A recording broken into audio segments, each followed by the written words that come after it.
नमस्कार। मैं विभूशेखर सिंह स्वागत करता हूं आपके अपने यूट्यूब चैनल एजुमेनिया 247 पर। मंजिलें भी जिद्दी हैं, रास्ते भी जिद्दी हैं, देखते हैं कल होगा क्या, क्योंकि हौसले भी जिद्दी हैं।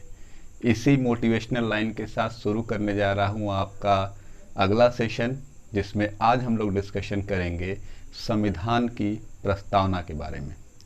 प्रस्तावना दोस्तों एक ऐसा टॉपिक है जहाँ से हर एग्जामिनेशन में एक या दो क्वेश्चन उठा लिए जाते हैं और बड़ा छोटा सा टॉपिक है जिसके ऊपर हमको बहुत ज़्यादा दिमाग नहीं लगाना है। कम लगा करके दिमाग और ज़्यादा नंबर गेन करने का जो तरीका है वो सबसे बेहतर है कि प्रस्तावना अगर आपका तैयार है तो 1 से 2 नंबर प्रस्तावना से उठ जाते हैं किसी भी एग्जामिनेशन में। आप यूपी पीईटी देने जा रहे हो, आप लेखपाल देने जा रहे हो, आप एसएससी देने जा रहे हो, आप सुपर टेट देने जा रहे हो, आप रेलवे देने जा रहे हो, कोई भी एग्जामिनेशन आप चाहे वो स्टेट लेवल का हो चाहे वो सेंट्रल लेवल का हो, कहीं पे भी जाओगे तो प्रस्तावना से एक क्वेश्चन जरूर पूछा जाता है। प्रस्तावना के बारे में मैं डिस्कशन करूंगा। आते हैं टॉपिक पे सीधे कि प्रस्तावना पे अगर आप डिस्कशन करोगे तो अमेरिका पहला ऐसा देश है जिसने अपने यहाँ पर प्रस्तावना को अडॉप्ट किया। धीरे धीरे सारे देशों ने अपने यहाँ पर प्रस्तावना को ऐड करना शुरू किया, भारत भी उनमें से एक था। हमारे यहाँ प्रस्तावना की अगर बात किया जाए तो पूरा संविधान पढ़ने का जो बेसिक है कि संविधान के अंदर क्या होगा। आप जैसे कहते हो किताब के अंदर प्रस्तावना शब्द यूज़ किया जाता है, तो जिसमें आप देखते हो कि सिलेबस क्या है, के अंदर मिलेंगी कौन सी चीज़ें इसके अंदर मिलेंगी, तो उसको समराइज करके, यानी कि आप कह सकते हो कि संविधान का समराइज वर्जन या संविधान का सारांश कह सकते हो, इसी को हम लोगों ने नाम दिया प्रस्तावना का। अब देखा जाए कि प्रस्तावना में क्या क्या मुख्य चीज़ें रखी गई, तो मुख्य चीज़ों की अगर बात करोगे तो आप कह सकते हो कि प्रस्तावना जो है वो संविधान का परिचय है, प्रस्तावना जो है वो संविधान की भूमिका है, प्रस्तावना जो है वो संविधान का सार है, और प्रस्तावना जो है वो संविधान का परिचय पत्र है।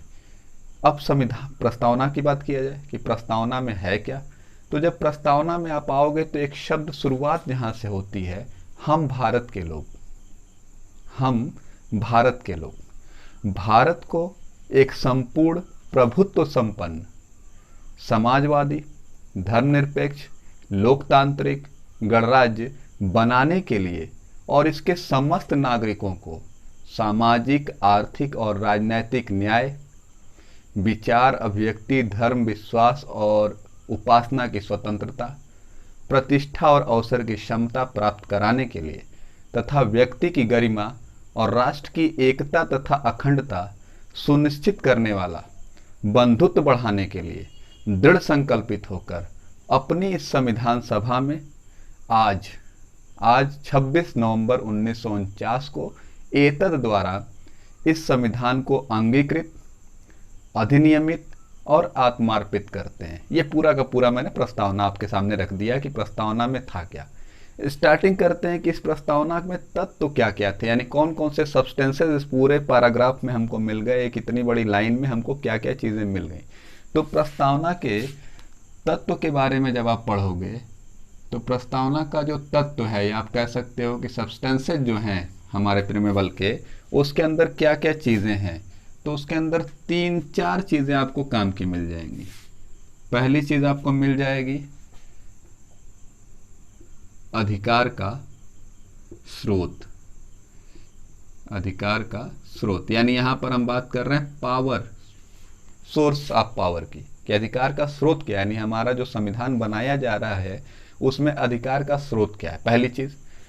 दूसरी चीज अगर बात किया जाए तो इसके अंदर बात आ जाता है प्रकृति की, यानी नेचर ऑफ इंडिया, कि भारत किस तरीके का है। ये भी प्रस्तावना में क्लियर कर दिया गया है कि भारत का नेचर क्या है, भारत की प्रकृति क्या है। तीसरी चीज एम यानी उद्देश्य, और चौथी चीज तिथि यानी तारीख। जो लाइन हमने बोल दी, इस पूरे का पूरा जब बोलोगे आप, तो सबसे पहले हम बात करें अधिकार का स्रोत, यानी कि जो सोर्स ऑफ पावर जो है, कि यहाँ पे संविधान को पावर कहाँ से मिलेगा। तो पहली ही लाइन में लिख दिया गया कि हम भारत के लोग, यानी कि अधिकार का स्रोत अगर देखा जाए प्रस्तावना के हिसाब से तो वो हैं कौन, तो वो हैं आपके भारत के लोग। ये तो एक लाइन निकल करके आ गई कि पावर कहाँ से मिल रही है, तो मिल रही है भारत के लोगों से।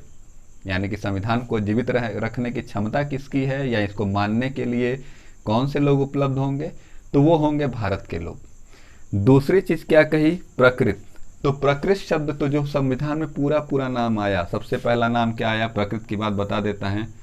तो सबसे पहला नाम क्या आया प्रकृत में, कि भारत जो है वो सबसे पहली चीज कि संप्रभु है, स्वतंत्र है, पूर्णतः स्वतंत्र है, इसके ऊपर नीचे कोई नहीं है, तो संप्रभु इसकी पहली प्रकृत है। दूसरा नाम दिया जाए तो समाजवादी है, यानी ये समाज को साथ लेकर के चलने में भरोसा रखता है। कौन, ये भारत के नेचर की चर्चा हो रही है कि भारत की प्रकृति भी पता चल गई किससे, संविधान से, तो समाजवादी है।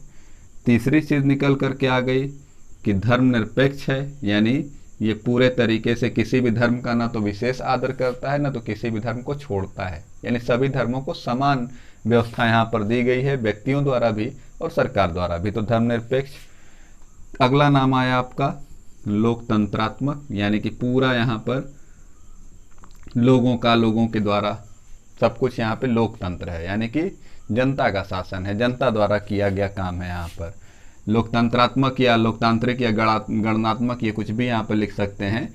तो ये सारी जो है जो लाइंस यहाँ पर आपको दिख रही हैं प्रस्तावना के भीतर में, ये नेचर को शो कर रही है, नेचर ऑफ संविधान को शो कर रही है कि हमारे कॉन्स्टिट्यूशन का नेचर कैसा है। तो पहला तो बता दिया कि सोर्स पता चल गया, दूसरा नेचर ऑफ कॉन्स्टिट्यूशन भी हमको इस पूरी प्रस्तावना के अंदर ही पता चल गया कि इसका नेचर कैसा होगा, भारत के संविधान की प्रकृति कैसी होगी, ये चीज़ आपको समझ में आ गई होगी।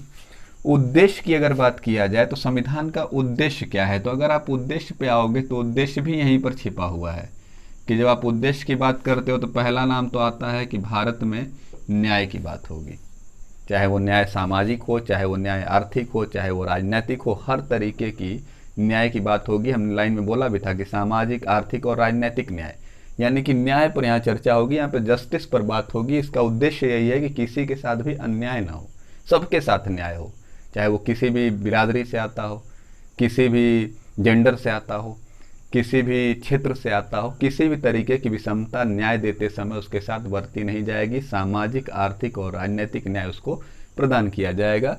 ये चर्चा हो गई उद्देश्य में न्याय की।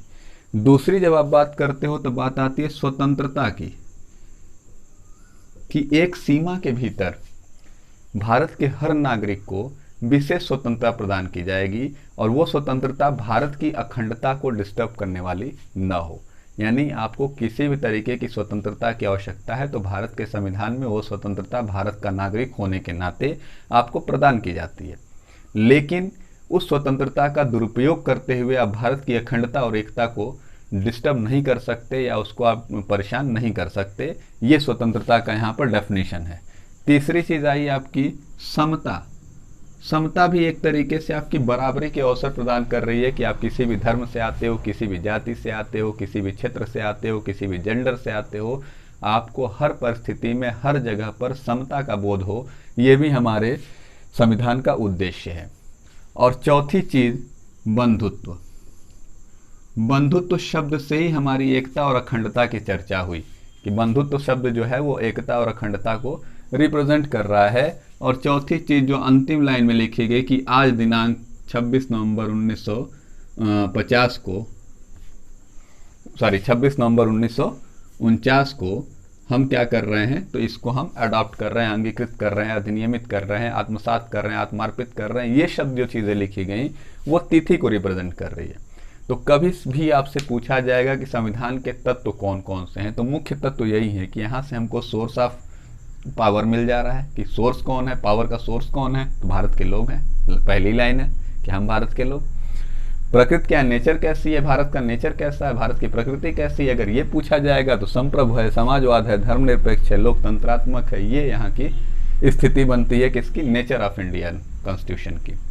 एम ऑफ इंडियन कॉन्स्टिट्यूशन की बात करेंगे तो सबको न्याय। कौन कौन से न्याय, तो सामाजिक न्याय होगा, आर्थिक न्याय होगा और राजनीतिक न्याय होगा। स्वतंत्रता, तो भारत की अखंडता को बिना डिस्टर्ब किए हुए जिस प्रकार की स्वतंत्रता की आप संभावना व्यक्त करते हैं वो सारी स्वतंत्रता आपको यहाँ पर दी जाएगी, ऐसा संविधान में लिखा गया है। समता की बात करें तो आप किसी भी धर्म, किसी भी जाति, किसी भी क्षेत्र से, किसी भी जेंडर से आप आते हो तो आपको समता प्रदान की जाएगी। बंधुत्व और भाईचारे की भावना, देश की अखंडता को सुरक्षित रखने का सबसे बेहतर तरीका है कि आपस में भाईचारे के साथ रहा जाए। हर धर्म और हर जाति के लोग एक साथ मिल करके रहें, हर क्षेत्रीय विषमता के लोग एक साथ रहें, ये भी उद्देश्य है हमारे संविधान का। संविधान के पोषण के लिए ये सारी चीज़ें आवश्यक हैं। तिथि भी बता दी गई कि 26 नवंबर 1949 को हम इस संविधान को अंगीकृत कर रहे हैं, आत्मार्पित कर रहे हैं, आत्मसात कर रहे हैं। तो ये तो तत्व की बात हो गई। उम्मीद है कि ये चीज़ें समझ में आ गई होंगी कि संविधान का प्रस्तावना का जो तत्व है, वो सब्सटेंसेस ऑफ प्रेमेबल जो अगर बात करते हैं तो यही 4 चीज़ें हैं जिन पे हम लोग डिस्कशन करते हैं। मतलब इतनी सी लाइन से हमने ये चीज़ निकाल ली। आगे चलते हैं, मुख्य मुख्य शब्दों पर हम लोग बात करते हैं कि संविधान के प्रस्तावना में जो मुख्य शब्दों का प्रयोग किया गया, जो मेन वर्ड्स हैं जिनके ऊपर चर्चा की गई है, उन पे अगर बात किया जाए कि मुख्य मुख्य शब्द कौन कौन से हैं, तो सबसे पहला नाम आता है संप्रभुता। ये एक बहुत इंपॉर्टेंट है। संप्रभुता शब्द का मतलब क्या है? संप्रभुता का मतलब होता है पूर्णतः स्वतंत्र, खुद का प्रभुत्व, खुद का प्रभुत्व जो है वो हमारे ऊपर है। संप्रभुता शब्द ये इंडिकेट कर रहा है कि भारत किसी भी तरीके से दबाव में काम नहीं करता, यानी कि भारत के न तो ऊपर किसी की जवाबदेही है न तो कुछ भी है। भारत संप्रभु राष्ट्र है, डोमेनियन स्टेट। अब आप देखोगे तो आप एक छोटा सा अंतर मैं आपको बताऊं कि 26 जनवरी 1950 को जैसे ही हमारे यहाँ पर रिपब्लिक लागू हुआ तो भारत डोमेनियन स्टेट से सीधे अपने ऊपर डिपेंडेंसी रख दिया। लेकिन वहीं जब आप तुलना करते हो पाकिस्तान से, तो पाकिस्तान 1956 तक ब्रिटेन डोमेनियन का अधिकार क्षेत्र के अंदर काम करता है। इसका मतलब संप्रभु शब्द का मतलब क्या है कि भारत अपनी हर तरीके की समस्याओं का, भारत अपने हर तरीके की सुविधाओं का, कुछ भी चीज़ें होंगी तो वो खुद से सामर्थ्यवान है, चाहे वो आंतरिक मामला हो चाहे वो बाहरी मामला है। भारत अपने आप को हर तरीके से संप्रभु मानता है, हर तरीके से तैयार है। ये शब्द आता है संप्रभुता का। दूसरा जो शब्द है वो है आपका समाजवाद का। अब ये दिमाग में रखिएगा कि समाजवाद 2 तरीके का हो सकता है। एक होता है साम्यवादी समाजवाद और एक होता है लोकतंत्रात्मक। तो भारत जब भी बात करता है तो लोकतंत्रात्मक समाजवाद की बात करता है, साम्यवादी यानी कि एक राजशाही परिवार के समाजवाद की चर्चा नहीं करता है। यहाँ पर सीधे चर्चा होती लोकतंत्रात्मक समाजवाद का। मतलब एक ऐसा समाज जहाँ पर एक ऐसा समाजवाद कि जहाँ पर समाज के किसी भी तबके के लोग हों, किसी भी क्षेत्र के लोग हों, वो हमारे भारत के अंदर अपने आप को सुरक्षित महसूस कर सकें। समाजवाद की नॉर्मल डेफिनेशन यही है। तीसरा जो नाम आता है वो है आपका धर्मनिरपेक्ष।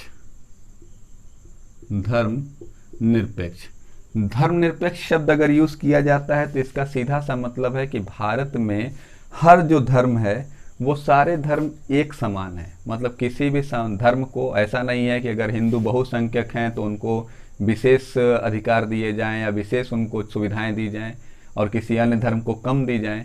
यहाँ पर सभी धर्मों को समानता के अवसर प्रदान किए गए।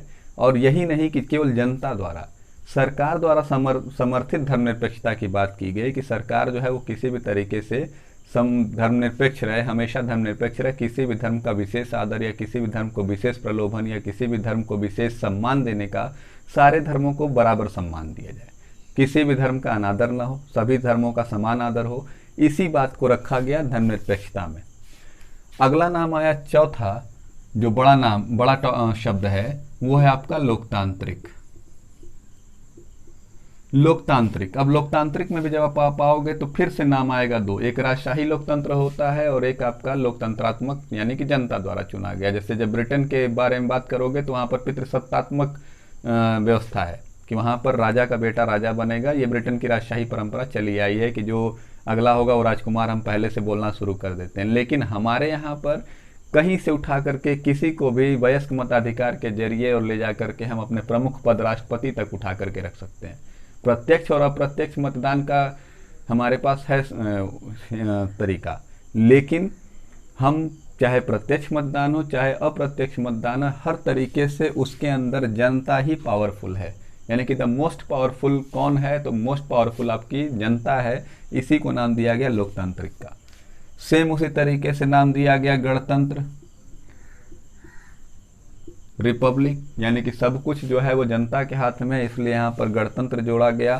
फिर से वही बात करूंगा कि राजशाही परंपरा, गणतांत्रिक परंपरा। राजशाही परंपरा जहाँ पर राजा का बेटा ही राजा बनेगा, उसको किसी भी मताधिकार की या किसी भी लोकप्रियता की उसको आवश्यकता नहीं है, उसके पिता राजा थे तो वो राजा बनेगा।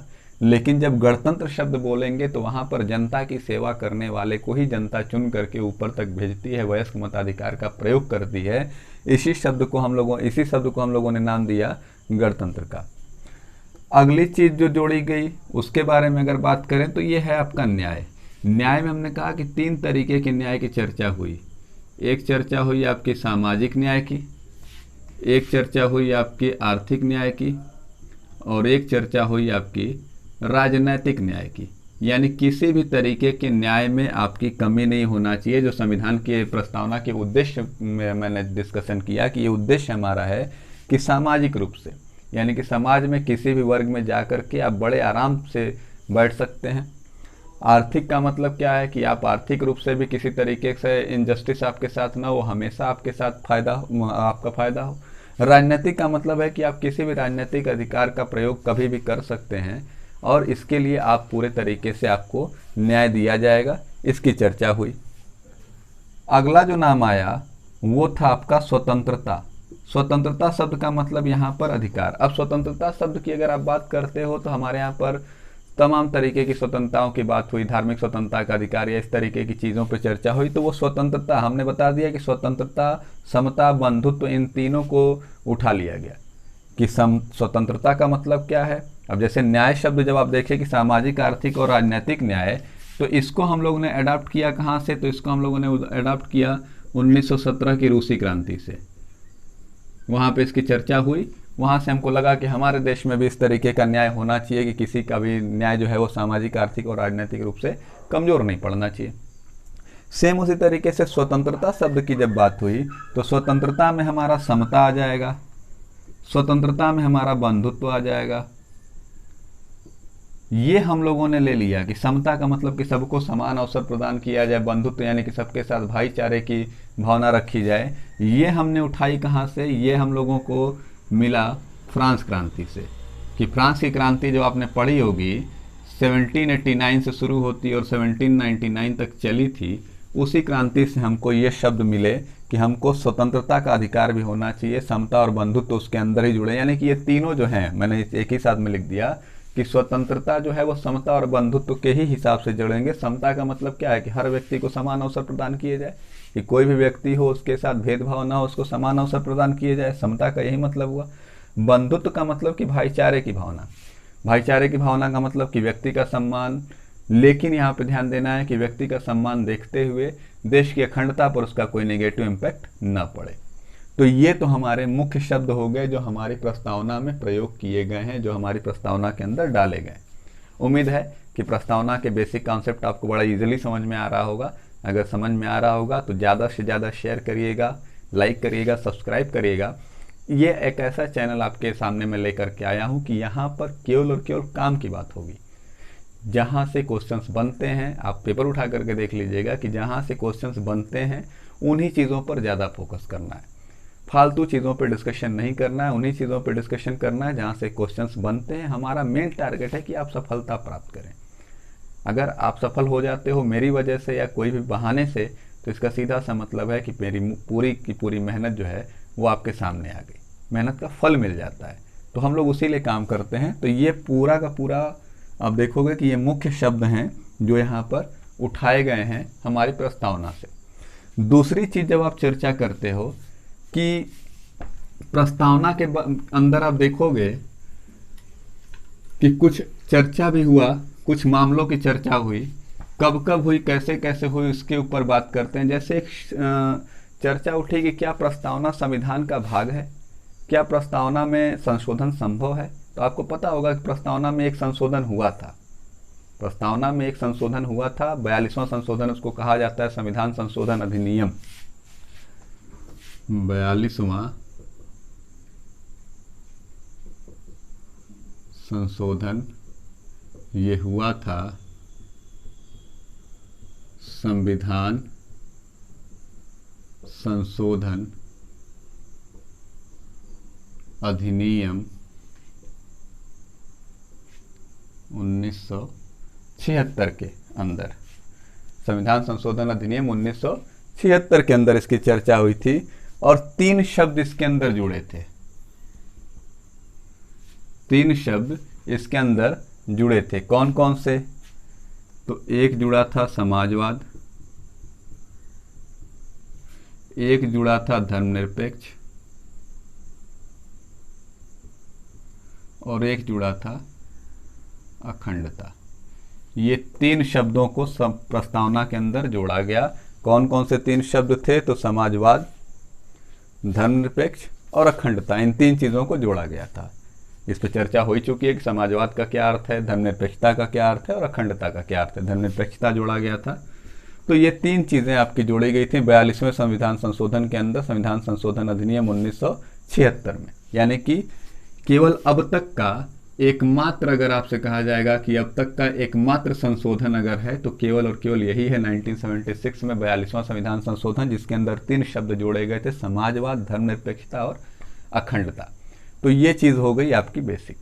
अब देखेंगे कि इस पे अगर चर्चा किया जाए कि क्या संविधान प्रस्तावना जो है वो संविधान का भाग है या प्रस्तावना संविधान का भाग नहीं है, प्रस्तावना में जब चाहे तब संशोधन कर सकते हैं या प्रस्तावना में संविधान संशोधन नहीं कर सकते या प्रस्तावना में संशोधन नहीं कर सकते। तो इन सब चीज़ों पे अगर आप बात करते हो तो हमारे यहाँ पर 3 मामले निकल करके आते हैं। एक मामला निकल करके आता है जिसको हम लोग कहते हैं बेरुबारी मामला। ये घटना थी कब की? तो ये घटना थी आपकी 1960 की, 1960 की। दूसरा हम लोग नाम देते हैं केशवानंद भारती। ये घटना थी 1973 की, 1973 की। और तीसरी जो घटना थी वो थी LIC ऑफ इंडिया की, LIC ऑफ इंडिया की। और ये घटना सबसे नई है 1995 की। यानी ये 3 घटनाएं, बेरुबारी मामला, केशवानंद भारती और LIC ऑफ इंडिया, ये 3 मामले हुए थे जिसमें ये चर्चा उठी कि क्या प्रस्तावना संविधान का भाग है या नहीं। तो अगर इसकी बात किया जाए, बेरुबारी मामले की बात किया जाए, तो यहाँ पर साफ साफ बोल दिया गया कि संविधान का भाग नहीं है, संविधान का भाग नहीं है। ये बोला गया कहाँ पर? तो बेरुबारी मामले में 1960 में कि संविधान, माननीय उच्चतम न्यायालय ने स्टेटमेंट दिया कि संविधान प्रस्तावना जो है वो संविधान का भाग नहीं है। और इसमें यह भी लिख दिया गया कि इसमें संशोधन होगा। यानी बेरुबारी मामले के हिसाब से कहा गया कि संशोधन होगा, लेकिन यहाँ पर इस चीज़ का ध्यान दिया गया कि मूल रूप को बिना बिगाड़े। यानी ऐसा संशोधन नहीं कर देना है कि प्रस्तावना जो है अपना आधार ही खो दे, क्योंकि प्रस्तावना के आधार खो देने का सीधा मतलब है कि हमारा संविधान ही उद्देश्यहीन हो जाएगा। क्योंकि सारी चीज़ें, हमारी संविधान की जो सारी चीज़ें डिपेंड हैं वो पूरा का पूरा उद्देश्य है। मैंने पहले कह दिया कि उद्देश्य है, संविधान का परिचय पत्र है, संविधान का सारांश है, सब कुछ है। तो अगर उसके मूल रूप को ही आप बिगाड़ दोगे तो पूरा संविधान, पता चला कि बाहर का सिलेबस कुछ और है, अंदर किताब में कुछ और छपा हुआ है। तो इसलिए यहाँ पर संविधान में संशोधन की चर्चा की गई बेरुबारी मामले में, लेकिन सीधे कहा गया कि संशोधन होगा लेकिन मूल रूप में संशोधन नहीं होगा। ये चर्चा थी बेरुबारी मामले में। अगला जब नाम आया केशवानंद भारती बनाम केरल राज्य का, कि केशवानंद भारती बनाम केरल राज्य की जब बात की गई तो इसमें कहा गया कि संविधान का भाग है, यानी प्रस्तावना जो है वो संविधान का भाग है। और नतीजा क्या हुआ कि साफ साफ किया गया कि संशोधन नहीं किया जा सकता। ये माननीय उच्च न्यायालय की टिप्पणी थी केशवानंद भारती बनाम केरल राज्य के अंदर कि संविधान प्रस्तावना जो है वो संविधान का भाग है और इसमें किसी प्रकार का कोई संशोधन नहीं किया जा सकता। ये जो संशोधन आप देखते हो, ये संशोधन केवल एक ही बार हुआ है, 42वां संशोधन जिसको माना जाता है, लेकिन वो केवल इसको देखते हुआ है, इसके ऊपर चर्चा नहीं हुई। LIC ऑफ इंडिया 1995 का जब आया तो उस पर माननीय सुप्रीम कोर्ट ने क्या बोला, तो कहा कि प्रस्तावना जो है वो संविधान का आंतरिक हिस्सा है, संविधान का आंतरिक हिस्सा है। और उन्होंने भी वही चीज वहां पर साफ साफ कह दी कि संशोधन नहीं होगा। यानी यहां पे और यहां पर की अगर दो लेटेस्ट की बात अगर किया जाए कि बेरोजगारी मामला केवल मात्र एक ऐसा मामला है कि जहां पर संशोधन को माना गया, लेकिन वहां पे भी कहा गया कि मूल रूप में छेड़छाड़ नहीं होगी। यानी मूल रूप को बिना बिगाड़े अगर आप संशोधन कर सकते हो तो आप कर लो। केशवानंद भारती बनाम केरल 1973 में जब आप बात करते हो तो कहता है कि संविधान का भाग है, लेकिन संविधान का भाग है और उसमें संशोधन नहीं किया जा सकता। LIC ऑफ इंडिया 1995 तो प्रस्तावना संविधान का आंतरिक हिस्सा है और साथ साथ संशोधन इसने भी अलाउ नहीं किया। यानी कि LIC ऑफ इंडिया के केस में भी माननीय उच्चतम न्यायालय ने संशोधन अलाउ नहीं किया। तो ये चीज़ आपकी हो गई। अब ये पूरा का पूरा जब आप पढ़ोगे तो दो चीज़ें निकल के आ जाती हैं कि संविधान न तो विधायिका की शक्ति का स्रोत है और न ही उनकी शक्तियों पर प्रतिबंध लगाता है। यानी कि विधायिका को संविधान के प्रस्तावना से कोई भी समस्या नहीं है कि न तो उनको वो बैन कर रहा है न तो उनको प्रमोट कर रहा है। और दूसरी चीज जो निकल करके आती है कि ये गैर न्यायिक है। यानी कि गैर न्यायिक का मतलब क्या है? तो गैर न्यायिक का सीधा मतलब है कि इसकी व्यवस्थाओं को आप न्यायालय में चुनौती नहीं दे सकते। ये दोनों पॉइंट फिर से मैं बोल दे रहा हूं कि प्रस्तावना न तो विधायिका की शक्ति का स्रोत है और न ही उनकी शक्तियों पर प्रतिबंध लगाता है, पहली लाइन। और दूसरी लाइन मैंने बोल दिया कि संविधान जो है, संविधान की प्रस्तावना जो है वो गैर न्यायिक है, मतलब इसके ऊपर किसी भी तरीके की चुनौती न्यायालय में स्वीकार नहीं की जाएगी। तो ये प्रस्तावना की चर्चा हो गई। फिर से मैं प्रस्तावना आपके सामने बोल रहा हूँ कि हम भारत के लोग भारत को एक संपूर्ण प्रभुत्व संपन्न समाजवादी धर्मनिरपेक्ष लोकतांत्रिक गणराज्य बनाने के लिए और इसके समस्त नागरिकों को सामाजिक, आर्थिक और राजनैतिक न्याय, विचार, अभिव्यक्ति, धर्म, विश्वास व उपासना की स्वतंत्रता, प्रतिष्ठा और अवसर की समता प्राप्त कराने के लिए तथा व्यक्ति की गरिमा और राष्ट्र की एकता और अखंडता सुनिश्चित करने वाला बंधुत्व बढ़ाने के लिए दृढ़ संकल्पित होकर अपनी इस संविधान सभा में आज 26 नवंबर 1949 को एतद द्वारा इस संविधान को अंगीकृत, अधिनियमित और आत्मार्पित करते हैं। ये हमारी संविधान की प्रस्तावना का पूरा पैराग्राफ है। प्रस्तावना मुझे उम्मीद है कि आपको समझ में आ गई होगी कि संविधान की प्रस्तावना का उद्देश्य क्या है, तत्व क्या है, मेन शब्दों का अर्थ क्या है, इन शब्दों को लिया क्यों गया, तमाम चीज़ें आपको समझ में आ गई होंगी। अगर इस वीडियो से आपको लाभ मिला है, इस वीडियो आपको अच्छा लगा है, चीज़ें समझ में आसानी से अगर आ रही हैं तो चैनल को लाइक करिएगा, सब्सक्राइब करिएगा और अपने दोस्तों में ज़्यादा से ज़्यादा शेयर करिएगा। यहाँ पर सीधी बात, नो बकवास का कॉन्सेप्ट चलता है कि फालतू चीज़ों पे मुझे डिस्कशन नहीं करना है, टाइम कम है और मेहनत ज़्यादा करनी है। तो इसलिए इस चैनल पे आपको कंटेंट मिलेगा, बेहतर कंटेंट मिलेगा, इसकी पूरी जिम्मेदारी मैं ले रहा हूँ। बस आपको चैनल को सब्सक्राइब, लाइक और शेयर बनाए रखना है कि ज़्यादा से ज़्यादा लोगों तक वीडियोस को पहुँचाने की कोशिश करिए।